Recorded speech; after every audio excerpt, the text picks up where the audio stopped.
make fights though, man. I don't think Virgil ready for Crawford right now. I really don't think he's ready for Crawford. The reason why I'm saying that performance he just did, you can't be fighting Crawford like that, man. You know what I mean? And Crawford can punch also, you know what I mean? So I think it'd be a good fight, you know, from the beginning, but I think Crawford wins that fight. I think Crawford can stop him. Yeah, I think he can stop him. The trainer of Bozy Ennis, also the father of Bozy Ennis, says VergilOrtiz is not ready for Terence Crawford. I respect Bozy Ennis' opinion. He's a trainer, I'm not. But as a boxing fan, I see some fans do this. Every time a fighter comes off dominant in fights in the past, and he gets in a competitive fight, all of a sudden, he's not ready for this, he's washed. He did the same thing the week before the VergilOrtiz fight when Terence Crawford was in a competitive fight against Madrimov, because it's been 8 years or longer that we've seen Terence Crawford in a very competitive fight, right? And what were they saying after that fight? Oh, VergilOrtiz knocks out Madrimov easy.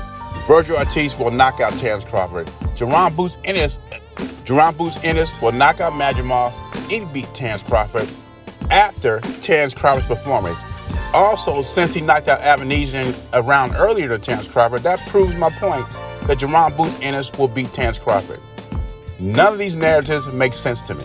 Styles make fights. Just sounds like a built-in excuse. We want the VergilOrtiz fight. We want the Bozy Ennis fight. We also want the Teofimo Lopez fight, right? We want Terence Crawford to fight all these guys, okay? And I'm down with it. I wouldn't mind seeing all these fights. I just don't want to hear the excuses. I mean, if Terence Crawford loses, I'm not going to say he was too old. He got in the ring, right? The excuses end when you get in the ring. Is VergilOrtiz and Bozy Ennis ready for Terence Crawford? Maybe they're not. But those are the fights we want to see. And if they lose, I do not want to hear an excuse. And vice versa. Canelo, do not fight Floyd because you're too young. You have no experience. Right. Well, but he's a much bigger man. He is, but he's 21 years old, flexing his muscles like, I can take on Floyd. I'm the very best. Guess what? You got schooled.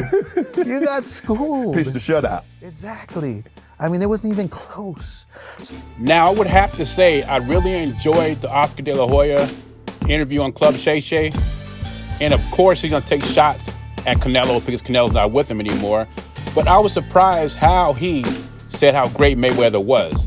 But then, should I be surprised? Because once these guys, Canelo, Mayweather, because once these guys get on big platforms, this is not a rinky-dinky little YouTube channel where you can say what you want. But these guys get on Club Shay Shay, Sway's Universe, Breakfast Club, ESPN, and the narrative changes. I mean, David Benavidez is not a great fighter on one of these small content creators' channels. But when he goes on Sway's Universe, all of a sudden, he's a dangerous and great fighter. I think that true feelings come out in the bigger platforms. But anyway, I think that was the best move for Canelo Alvarez.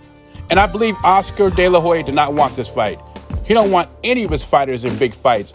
VergilOrtiz, William Cepeda, and these are warriors.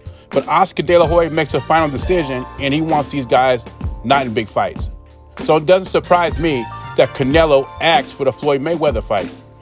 I mean, look at the Jaime Munguia fight. Oscar was against it. Sanford was for the fight. That's how the fight was made. Canelo was daring to be great. He saw the big picture. He was a 21-year-old kid and he wanted to fight the best. And let me be honest with you. When I first saw Canelo Alvarez fight, I did not see anything special. I thought he was a strong kid, powerful, but he was very raw. And I put him in the same category as Yuri Boy Campos. But after that Mayweather fight, the switch turned on. Canelo improved every time I seen him after that fight. And he learned a lot from that fight. Canelo said himself, I learned a lot from that fight. And he wasn't trying to protect his O. And he developed to a Hall of Famer, an all-time great, in the face of boxing because he dedicated his life to boxing. After the Mayweather fight, the switch came on. So I truly believe Canelo is the one that wanted to fight. Oscar didn't want to fight, but what else is new? Good move by Canelo, Anyway, leave your thoughts and comments below. Jay Beezy, I'm gone.